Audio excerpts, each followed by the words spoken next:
بسم الله الرحمن الرحيم وبه نستعين. السلام عليكم ورحمة الله وبركاته. بسم الله الرحمن الرحيم وبه نستعين. محترم دینی بھائیوں اور بہنوں اور عزیز طالبات، اس سے پہلے درس کے اندر ہم لوگ بریلویہ اور اس کے بعد تیجانیہ صوفیہ تیجانیہ کے بارے میں بات ہو رہی تھی. ابھی تیجانیہ صوفیہ کی کے تعلق سے بات چل رہی تھی. وقت ہو گیا تو میں نے ختم کر دیا تھا. تو یہاں تک بات پہنچی تھی کہ ان کی بنیادی افکار و نظریات، ان کے یہاں یہ بھی ہے وہ لوگ جنت کے دروازے کے پاس، اس سے پہلے بتایا تھا، وہ 3 بتا چکے ہیں. تو چوتھا یہ ہے وہ لوگ جنت کے دروازے کے پاس مومنین کے ساتھ ہوں گے. یہ تیجانی لوگ جنت کے دروازے کے پاس مومنین کے ساتھ ہوں گے، وہاں پر اس وقت تک رہیں گے یہاں تک کہ وہ لوگ جنت میں داخل ہوں. نبی صلی اللہ علیہ وسلم اور آپ کے مقرب صحابہ کرام کے اقرام، یہ ان کا بنیادی عقیدہ ہے. وہ یہ سمجھتے ہیں کہ وہ جناب نبی کریم صلی اللہ علیہ وسلم کے مقرب صحابہ کرام کے ہمراہ ہیں. ان کا یہ بھی دعویٰ ہے کہ نبی صلی اللہ علیہ وسلم نے احمد تیجانی کو اللہ کے اسماء حسنہ کے وسیلے سے دعا مانگنے سے منع کیا تھا اور حکم دیا تھا کہ وہ صلاۃ الفاتح کے ذریعے دعا، اللہ کے اسماء حسنہ نہیں، اللہ کے اچھے نام کے ذریعے سے نہیں، بلکہ صلاۃ الفاتح کے ذریعے دعا. ان کی یہ بات آپ سب سمجھتے ہیں اور سمجھتی ہیں کہ قرآن مجید کی صریح آیت کے خلاف ہے. قرآن یہ کہتا ہے وَلِلَّهِ الْأَسْمَاءُ الْحُسْنَى فَادْعُوهُ بِهَا، کہ اللہ کے بہترین نام ہیں، اس کو اللہ کو اسی کے نام سے پکارو، اسی نام سے پکارو. اللہ کا وسیلہ اللہ کے اسماء حسنہ کا اور اللہ کی صفات، وہ ذاتی اس کی صفات ہیں یا پہلی صفات ہے، مثلا حی اور قیوم حدیث میں آتا ہے. تو اس کے وسیلے سے جو دعا کی جاتی ہے اور وہ جائز دعا اگر ہے تو اللہ کے یہاں قابل قبول ہوتی ہے. یہ جناب نبی کریم صلی اللہ علیہ وسلم کی حدیثوں سے اور قرآن سے بھی یہ بات ثابت ہے. یہ جو ان کا عقیدہ تھا بنیادی، یہ عقیدہ قرآن مجید اور جناب نبی کریم صلی اللہ علیہ وسلم کی صریح حدیثوں سے یہ خلاف ہے. اور ایک ان کی افتراء پردازی یہ ہے کہ نبی صلی اللہ علیہ وسلم پر اللہ کے پاس سے جو وحی آتی تھی اس کا کچھ حصہ آپ صلی اللہ علیہ وسلم نے امت مسلمہ سے چھپا لیا. جب اس کا وقت آیا تو ان کے شیخ احمد تیجانی کو بتا دیا. ان میں سے صلاۃ الفاتح ہے جس کو آپ نے امت مسلمہ سے چھپا لیا. یہ بات بھی اللہ جل شانہ کے ارشاد اعوذ باللہ من الشیطان الرجیم الیوم اکملت لکم دینکم واتممت علیکم نعمتی ورضیت لکم الاسلام دینا کی خلاف. اللہ تو اعلان فرما رہا ہے کہ آپ کے حجۃ الوداع کے موقع پر کہ آج دین مکمل ہو گیا. الیوم اکملت لکم دینکم اکملت لکم دینکم واتممت علیکم نعمتی، اور تمہارے اوپر میں نے نعمت کو مکمل کر دیا. ورضیت لکم الاسلام دینا، اور اسلام کو تمہارے لیے اور دین کی وجہ پسند کر دیا. یہ لوگ تمام صوفیہ کی طرح جتنے بھی صوفیاء کرام ہیں کی طرح نبی صلی اللہ علیہ وسلم کی ذات اور نیک لوگوں کے وسیلے سے دعا کرنے کو جائز ہے. یہ لوگ بھی کہتے ہیں اور ہمارے یہاں کے بریلوی حضرات ہیں یا اور کچھ دوسرے لوگ بھی ہیں وہ بھی اس کو جائز کراتے ہیں اور اس سے مدد طلب کرتے ہیں. خاص طور سے شیخ عبد القادر جیلانی رحمۃ اللہ علیہ اور شیخ احمد تیجانی یہ ذات سے مدد مانگتے ہیں. یہ سب لوگ آتے ہیں جن سے اللہ نے بہت سختی سے منع کیا ہے اور وہ اس کے قائل ہیں. ان کی کتابوں میں صوفیہ کے بہت سے القاب بیان ہیں. صوفیہ کرام کی کتابوں میں صوفیہ کے بہت سے القاب آپ جیسے نجبہ ہے، نقبہ ہے، ابدال ہے، اوتاد ہے. یہ سب القاب غوث اور قطب کے مترادف ہیں. غوث اور قطب یہ بھی ان کے ہاں اس طرح کے الفاظ ہیں. یہ اس کے مترادف ہیں یہ الفاظ. ان کے ہاں غوث اور قطب کا مطلب یہ ہوتا ہے کہ غوث ہے، قطب ہیں، مطلب یہ ہوتا ہے کہ وہ کامل درجے کا انسان، کامل و مکمل درجے کا انسان، اور اس کی وجہ سے کائنات اور دنیا کا نظام محفوظ ہے. یہ ان کا عقیدہ ہے، یہ ان کا نظریہ ہے. ان کا دعویٰ ہے کہ احمد تیجانی خاتم الانبیاء ہیں جس طرح نبی صلی اللہ علیہ وسلم خاتم. بتائیے. اور احمد تیجانی کہتا ہے کہ جس نے مجھے دیکھا وہ جنت میں داخل ہوگا، اور اس کا دعویٰ یہ بھی ہے کہ جو بھی اسے جمعہ اور پیر کے دن دیکھے گا وہ ضرور جنت میں جائے گا. اس نے اپنے متبعین کو بہت زور دے کر یہ بات بتائی تھی کہ نبی صلی اللہ علیہ وسلم نے بذات خود اس کے لیے اور اس کے متبعین کے لیے جنت کی ضمانت دی ہے بغیر حساب و کتاب کے. یہ سب کے سب جنت کی داخل. یہ لوگ احمد تیجانی کی یہ بات بھی نقل کرتے ہیں کہ اس نے کہا تھا کہ اسے وہ تمام کرامات و کمالات عطا کر دیے گئے جو کسی عارف باللہ کو دیے گئے. یہ بھی اس کا کہنا ہے کہ اس کے متبعین کی ایک جماعت کا محمد صلی اللہ علیہ وسلم کی امت کے باکمال لوگوں کے ساتھ مدد کیا جائے تو ان میں سے ایک شخص بھی ایک شخص کے بال کے برابر بھی نہ ہوگا. العیاذ باللہ. احمد تیجانی سے کیا مفاقت ہو سکتا ہے؟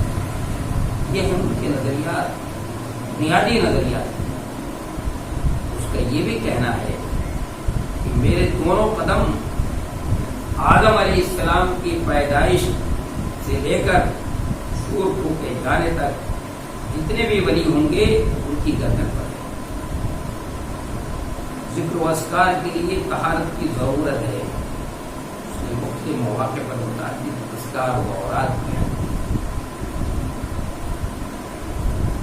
ان کا یہ دعویٰ ہے، یہ کہنا ہے کہ جو شخص بھی ان اذکار اور اوراد میں کوئی ذکر اپنے لیے ضروری و لازم کر لے،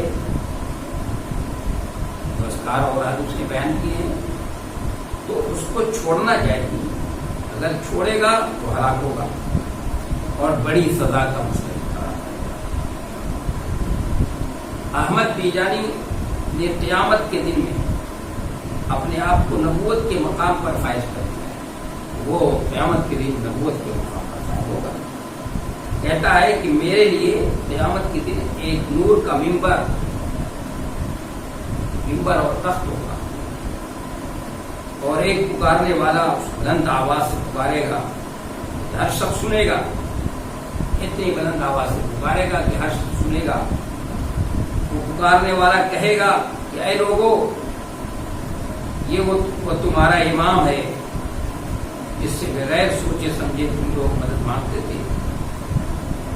مزید معلومات کے لیے فاتح حمید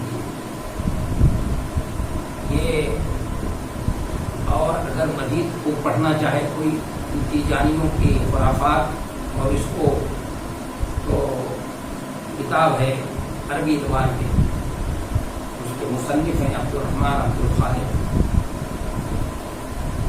نام ہے کتاب کا الفکر الصوفی فی ضوء الکتاب والسنہ۔ اس کے اندر انہوں نے ان تیجانیوں کے افکار و نظریات کو بہت تفصیل سے جو ہے بیان کیا ہے، اور اس پہ رد و قدح کی ہے اور اس پہ تنقید کی ہے کہ یہ قادیانی، یہ تیجانی یہ دعویٰ کرتا ہے اس کی نبی صلی اللہ علیہ وسلم سے بنفس نفیس ملے ہیں اور اس کو یہ ہدایت کی ہے۔ سوچنے کی بات ہے، نبی صلی اللہ علیہ وسلم کے زمانے میں، نبی صلی اللہ علیہ وسلم کے بعد خلفائے راشدین کے زمانے میں اختلاف ہوا، حضرت علی رضی اللہ تعالیٰ عنہ، حضرت عائشہ میں اختلاف ہوا، اس وقت نبی آئے، نبی صلی اللہ علیہ وسلم، حضرت امیر معاویہ اور حضرت علی رضی اللہ عنہ میں اختلاف ہوا، اس وقت حضرت عثمان غنی کو مظلوم شہید کیا گیا، اس وقت نبی صلی اللہ علیہ وسلم بنفس نفیس تشریف کیا۔ کیا باتیں کرتے، اس طرح کی باتیں ہیں۔ اور بھی آج بھی آپ کی امت اس کرسی کی حالت میں ہے، لیکن کیا جو صورت حال ہے اس وقت نبی صلی اللہ علیہ وسلم بنفس نفیس تشریف نہیں لائے، اور کسی سے آ کر وہ یہ کا دعویٰ ہے، اس طرح کا بیکار اور بےہودہ دعویٰ کہ نبی صلی اللہ علیہ وسلم سے آئے اور اس کو بتائے، اور بتائیے یہ بات، یہ کہ نبی صلی اللہ علیہ وسلم نے اپنی امت سے کچھ چیزیں چھپا لی تھی، بعد میں اس کو بتایا۔ بتائیے اگر کسی کو اپنی طرف کوئی، اگر کسی کے دل میں یہ شک و لہر پیدا ہو جائے تو ایمان چلا جائے، جیسے صوفیاء کرام۔ نبی علیہ الصلوۃ والسلام نے اپنے آخری حج میں فرمایا تھا، اللہ البلغت، اے لوگوں سنو کیا میں نے پہنچا دیا؟ تو اس وقت کی امت مسلمہ نے سب نے کہا تھا بلا، تو ہاں بالکل آپ، اللہم اشہد، آپ نے انہیں اٹھا کر فرمایا تھا کہ اللہ گواہ رہیے گا، یہ سب گواہ ہیں، کہہ رہے ہیں کہ ہاں، اور ہم چاہتے ہیں نبی علیہ الصلوۃ والسلام نہیں تلامانا بلغت الرسالہ، کہ آپ نے اللہ کے پیغام کو پہنچا دیا، امانت کو ادا کر دیا جس طرح ادا کرنا ہے۔ اور یہ لوگ کہتے ہیں، بتائیے کس طرح کی باتیں ہیں، بےہودہ باتیں، خرافات ہیں۔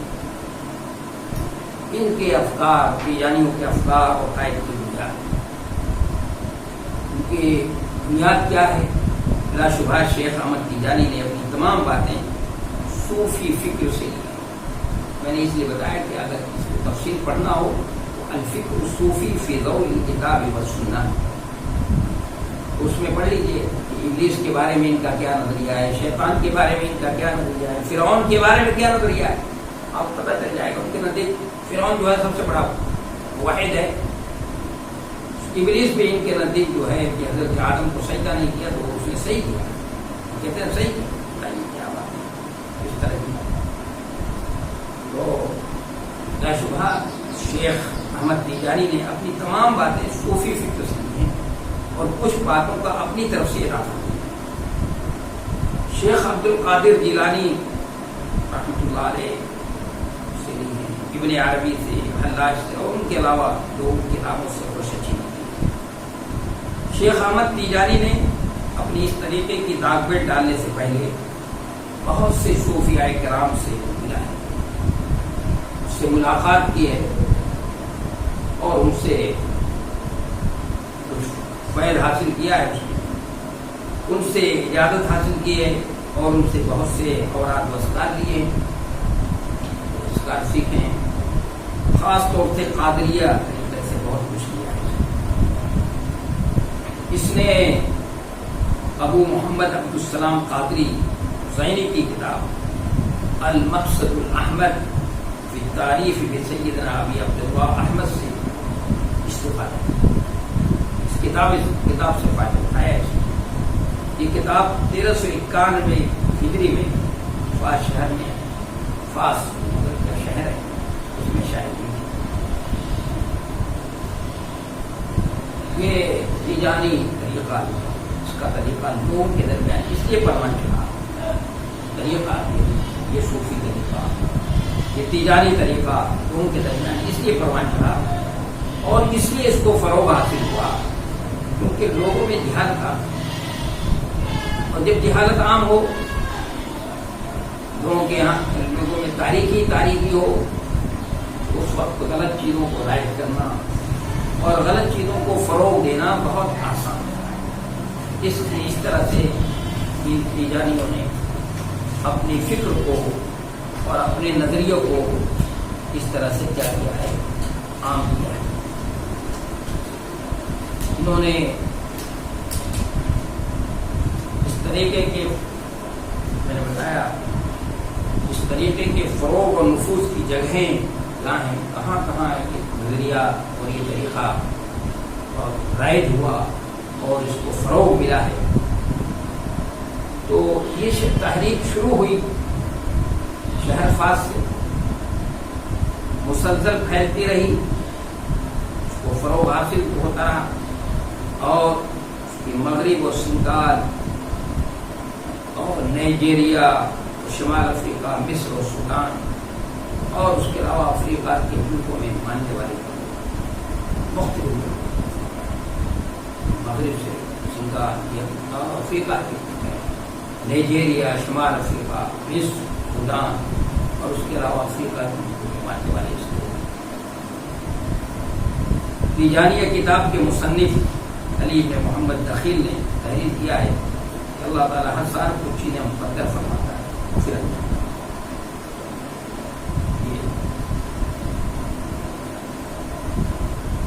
ان کے بنیادی جو آیت تھے، بنیاد تھے، تشریح ہو گئی، اور میں نے بتا دیا کہ اگر آپ تفصیل سے پڑھنا چاہیں تو عبدالرحمن الخالق کا کتاب ہے الفقہ الصوفی، تفصیلی کتاب ہے، بہت فہم کتاب ہے، الفقہ الصوفی فی ضوء الکتاب والسنہ۔ کویت میں رہتی تھی اور یہ کتاب کویت سے شائع، پڑھنا چاہے تو اس کتاب کو حاصل کرے اور فکر صوفی کے بارے میں تفصیل سے پڑھے۔ کتاب و سنت کی روشنی میں ان کو کیا، کتاب و سنت کی محک پر، تصوری پر رکھ کر ان کو دسا جائے تو ان کی کیا حقیقت سامنے آتی ہے، ان کی کیا شکل ہوتی ہے۔ اب ایک اور چیز ہے، بلالیوں، اس کا دوسرا نام امت الاسلام ہے۔ بلالی تحریک، بلالی تحریک، اس کا دوسرا نام ہے امت الاسلام ہے۔ یہ ایک تحریک ہے جو امریکہ کے سیاہ فام لوگوں میں تقریباً 1930 عیسوی میں دھوپ گئی۔ اس کتاب پہ والاس افاق نے ڈالی، پھر اس کے بعد علیجہ محمد آیا، اس کی پیدائش 1898 عیسوی میں ہوئی اور وفات 1975 میں ہوئی۔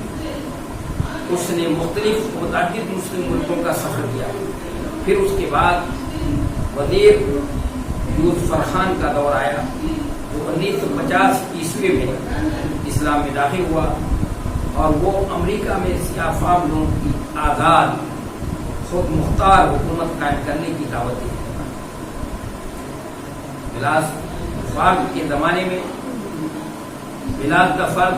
کے زمانے میں آزادی، مساوات، عدل و انصاف اور جماعت کے حالات کو دیکھتے ہوئے ترقی پر زور تھا اور سیاہ فام کی برتری پر توجہ مرکوز تھی۔ سیاہ فام لوگوں کو یہاں پر سفید فام کے مقابلے میں برتری حاصل ہونی چاہیے، اس پر توجہ مرکوز، اور اس پر زور تھا کہ وہی اصلاً امریکہ کے باشندے ہیں۔ اس چیز پر زور تھا، اصلاً امریکہ کے باشندے ہی ہیں، اور یہ تحریک کبھی کبھی زور پکڑتی رہتی ہے امریکہ میں، اس سے بڑا خون خرابہ بھی ہوتا ہے۔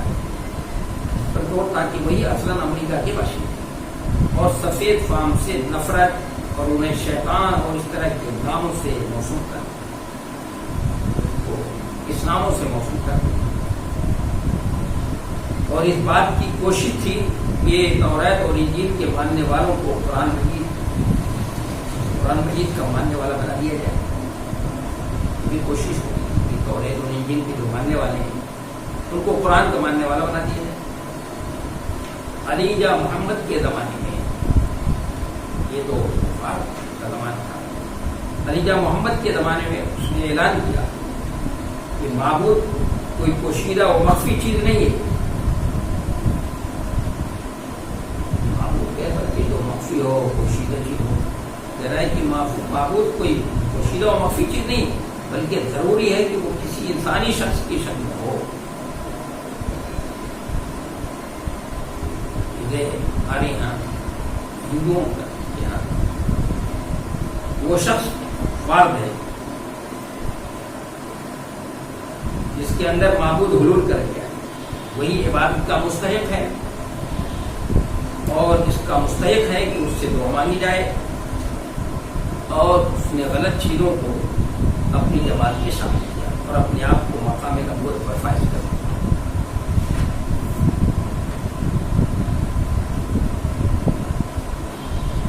اور اسے رسول کے نام سے موسوم کیا جاتا ہے. اس نے اپنے متبعین کو رہن رکھنے اور شراب پینے سے منع کر دیا اور شادی کرنے پر اپنے لوگوں کو آمد اور انہیں لو العب کی جگہوں پر جانے اور اس طرح کی مجلسوں میں شریک ہونے سے منع کیا اور سیافام کے اعلان کرنے پر اصرار کر دیا. علی جا محمد جو چیزیں آتی تھیں انہیں پر ایمان نہیں ہے. وہ فرشتوں اور جسمانی طور پر دوبارہ زندہ کیے جانے کو نہیں مانتا اور ختم رسالت کا بھی قائل نہیں تھا. وہ بذات خود اعلان کرتا تھا کہ وہی خاتم الرسول ہے اور اس سے پہلے اس کے پاس یہ وہی آئی تھی. اس کا ایمان تھا ایک مخصوص کتاب قریب اس کی سیاہ فام قوم پر نہ. نماز ان کے یہاں نماز عبادت ہے. مکہ مکرمہ کی طرف رخ کر کے اپنے ذہنوں میں تصویر مستحضر کر کے سورہ فاتحہ پڑھنے یا دوسری آیات کی تلاوت کرنے اور کچھ دعائیں معصورہ پڑھنا ہے. اور یہ دن میں 5 مرتبہ. روزہ ان کے یہاں ماہ رمضان مبارک کی بجائے ماہ دسمبر کا روزہ ہے اور ہر شخص اپنی آمدنی کا 10واں حصہ ادا کرے. یہ وارث الدین محمد کے زمانے میں وارث الدین محمد کے زمانے 1975 عیسوی میں اس ترتیب نے دوسرا نام اختیار کر دیا. یہ نام مؤذن رسول صلی اللہ علیہ وسلم بلال حبشی کی نسبت سے منتخب کیا گیا اور سفید فام کے سیاہ فام کے اس تنظیم میں شامل نہ کرنے والی قرارداد کو کلعدم کر دیا گیا. اس لیے جشن حال میں سیاہ فام کے ساتھ ساتھ سیاہ فام بھی موجود تھے اور تحریک کے جھنڈے کے ساتھ امریکہ کا جھنڈا. رمضان کا روزہ 29/8/1975 عیسوی میں رمضان مبارک کے روزہ رکھنے اور عید الفطر کے منانے کے بارے میں ایک ریگولیشن پاس ہوا. یہ نیوز اخبار کا نام محمد متکلم کے بجائے بلالی نیوز رکھا گیا. اعلان کیا گیا کہ اب تنظیم کے سربراہ کا لقب امام اکبر ہوگا، وزیر اعظم نہ ہوگا اور عبادت خانوں کے وزراء کا نام بھی بدل کر امام رکھا گیا. عبادت خانوں کے تعمیر نو کی گئی تاکہ دن میں 5 وقت نماز ادا کی جا سکے. اسلامی اخلاق، عادات و اطوار و لباس آمد میں حسن امتزاج پر زور دیا گیا اور عورتوں کو اس بات کی تاکید کی گئی کہ وہ وقار اور شرم و حیا کا مظاہرہ کریں. یہ ان کے یہاں طریقہ تھا. یہ جو ہے یہ بلالی ہو دوسرا کرے بلالی نام بلال حبشی دعوت و تبلیغ. اس تحریک نے دعوت و تبلیغ کا اہتمام کیا، خاص طور سے جیل خانوں کو نشانہ بنایا، وہاں کام کیا۔ اس طرح بہت سے مجرم و فسادی سدھر گئے۔ اس لیے تنظیم کے ذمہ داروں نے جیل خانوں میں داعیوں کو متعین کر دیا اور بہت زیادہ ان کی وہاں آمد و رفت ہوئی۔ ان سارے غلط مفہوموں کی اصلاح کی گئی جن کو تحریک کے لوگوں نے خواجہ محمد کے زمانے میں اختیار کر لیا تھا، ان کی جگہ صحیح اسلامی مفہوم پیش کیا۔ تنظیم کی تحلیل وارث الدین نے 25/5/1985 میں تنظیم کی تحلیل کر دی اور ہر شعبے کو الگ الگ کام کرنے کے لیے آزاد کر دیا۔ سیاہ فام لوگوں کے لیے عدل و انصاف۔ امریکہ میں سیاہ فام لوگوں کی تعداد 3.5 کروڑ ہے۔ ان میں سے کچھ لوگ اپنی مساجد کو معبد کا نام دیتے ہیں اور ان کی 80 شاخیں۔ سیاہ فام لوگ زیادہ تر شکاگو اور واشنگٹن وغیرہ میں رہتے ہیں، اس طرح کے شکاگو اور واشنگٹن وغیرہ میں اور دوسری جگہوں پہ رہتے ہیں۔ اب بھی یہیں پر بس کرتے ہیں، انشاءاللہ آئندہ درس میں جو ہے اس کے آگے بات ہوگی انشاءاللہ۔